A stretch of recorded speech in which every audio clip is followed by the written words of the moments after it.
النهاردة يا أصحابي هحكيلكوا حكاية جميلة خالص. كان في مدرسة صغيرة اسمها الزهور، كانت فيها بنت لطيفة وذكية اسمها بيان، بتحب النظام وكل حاجة عندها ليها قيمة.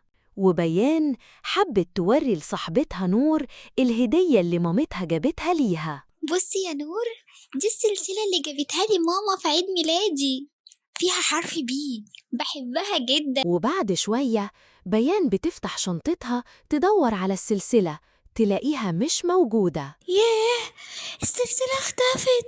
أنا متأكدة إني كنت حطها في الشنطة. بيان بتبص بسرعة على نور اللي كانت واقفة جنبها. هي نور كانت جنبي طول الوقت، معقول تكون هي؟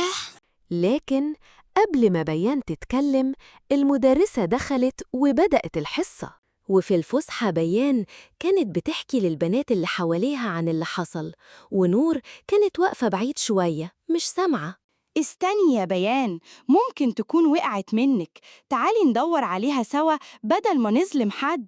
وهنا بدأ كل أصحاب بيان بيدوروا تحت الكراسي، جنب الشنط، وورا اللوحة، وبدأوا يتكلموا وهم بيدوروا على السلسلة في كل مكان. هنا، لا، مش هنا. طب يا آدم، شوف، يمكن ورا الشنطة، يمكن جنب اللوحة بتاعت الرسمة بتاعت بيان. يا بيان، السلسلة هنا، شكلها وقعت منك وانت بتطلعي الألوان.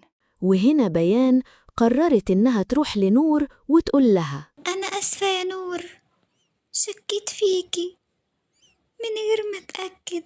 ولا يهمك يا بيان، الصحاب الحقيقيين بيسامحوا. وإن اليوم ده بيان اتعلمت إنها تدور وتفكر قبل ما تتكلم، عشان الصداقة بالدنيا. قبل ما نظن في حد يا أصحابي لازم نتأكد الأول، عشان الصداقة أغلى من تمن أي حاجة. ما تنسوش يا أصحابي تعملوا إعجاب ومشاركة وتدوسوا زرار المتابعة عشان تشوفوا باقي القصص.